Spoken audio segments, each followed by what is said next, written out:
Hola, clase. Now, like I said during class, this lesson is not very exciting, but it's very important. It's a lot of tiny little grammar things, but they are used so often in the language that all of these concepts are really important. So the first one is subject pronouns. So the subject is like the person or thing doing the action in a sentence, right? So for example, Jane is running. Jane is the subject, but in this case, it's a proper noun because it's a name. A subject pronoun replaces the name with a pronoun. So in this case, she, right? So instead of Jane is running, she is running. So that she is the subject pronoun. So subject pronouns are I, you, he, she, it, we, you all, they. So in Spanish, they are yo, tú, usted, él, ella, nosotros, nosotras, vosotros, vosotras, ustedes, ellos, and ellas. You'll notice that there's two different yous. There's singular subject pronouns. Those are when it's a single person, and plural subject pronouns are when it's a group of people. So the singular ones are I, yo, tú, or you, tú. That's the informal. So if you're talking to like a friend or someone younger than you, someone on your level or below, like in society, you can use tú.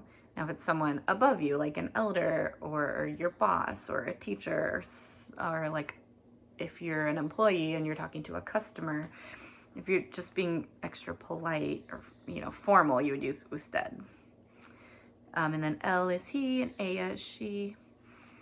The plural subjects are we, nosotros, for a group of boys, or boys and girls mixed. Nosotras is we if it's a group of girls. Like I would say that if I'm talking about like myself and 3 of my girlfriends. Vosotros and vosotras are you all. So like if I'm talking to the whole class, hey, you guys. But it's only used in Spain. And then ustedes is plural, you all. It's the formal way of saying it. So like, oh, you all, if you're referring to like a group of elders. But also in Latin America, in all Spanish-speaking countries except Spain, they use ustedes instead of vosotros. So you all, even if it's informal. Got it? So ustedes is you all for formal or informal in most of the world, but just vosotros for you all informal in Spain. Ellos and ellas means they. They for a group of boys or mixed boys and girls is ellos. Ellas for a group of girls, but you're saying they.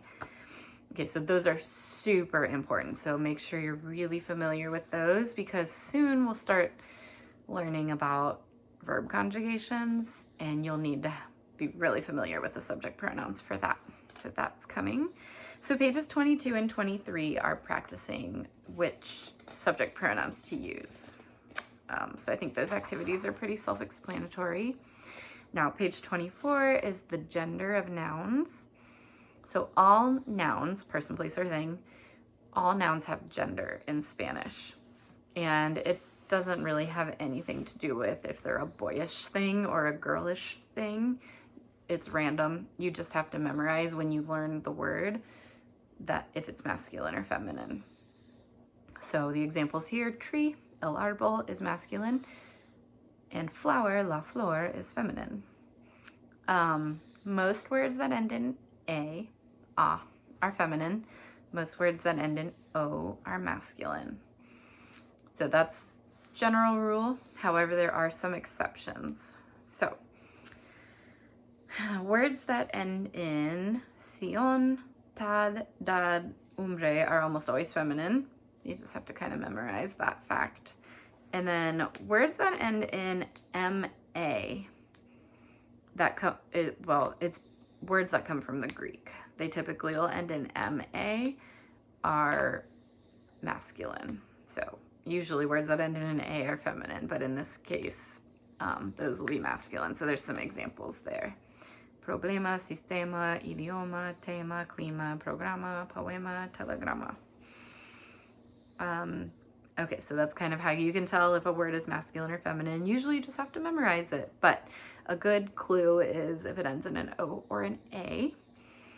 And then plural, page 25 is how to make a word plural. In English, we add an S or sometimes an ES to make a word plural. It's basically the same in Spanish, but it tells you when to do an S and when to do an ES. So if the noun ends with a vowel, you just add an S. If the noun ends with a consonant, you add ES. So that's the basics. The other two little rules are not as common. If it ends in a Z, you have to change it to a C and then add ES. And that's just to keep the S sound. If the noun ends with an ES or an IS, it doesn't change in the plural. It stays the same as the singular. So the example is el lunes, which means Monday. If you're saying like on Mondays, it's still lunes. You change the L to a los, and that's what makes it plural. Which leads us to the next page, the articles, page 26. In Spanish, as in English, there are definite and indefinite articles. So as I explained in class, definite articles are when you're talking about a known specific thing. You're referring to that one thing, that specific thing. That's a definite article. The. Indefinite articles are like a or an, or some, or a few in the plural, but they're like non-specific. So I gave the example like, hey, that dog, the dog across the street, like it's a specific dog that we're talking about, the dog. But like, oh, I'm gonna go buy a dog this weekend. You don't have a specific dog in mind yet. You're just gonna go find one. So like a random, that would be an indefinite article. So the definite articles mean the, and in Spanish, there are 4 of them. And it's just for whether they're masculine, feminine, singular, or plural. So if the noun is masculine, then the word for the will be masculine and singular. If it's feminine and singular, the will be feminine and singular, right? So el is the masculine singular, the. La is the feminine singular, the. Los is the masculine plural, the. And las is the feminine plural, the. So the indefinite articles, which are, again, they're a, an, or some, are un, una, unos, and unas. So that depends on if the noun that you're talking about is masculine, feminine, singular, or plural. So then the rest of the activities on that page are just practicing which ones to use. First, definite articles, that's el, la, los, las. And then indefinite, that's un, una, unos, unas. And then the last page that we went over is ¿qué es? And that's a really useful question because you won't always know what something is. So it means, what is it? And if you're asking, what is this? What is it about something singular? You'll say ¿qué es? But if you're asking, like, what are these about something that's plural, you'll say ¿qué son? Okay, so on these activities, you just write either ¿qué es? Or ¿qué son? Depending on if the picture is singular or plural. And then to answer it, if the question is ¿qué es? Something singular, the answer will be es, and then whatever the thing is. If it's something plural, the question will be ¿qué son? And the answer will be son and the thing. So like the example, ¿qué son? Son los crayones. What are they? They are crayons.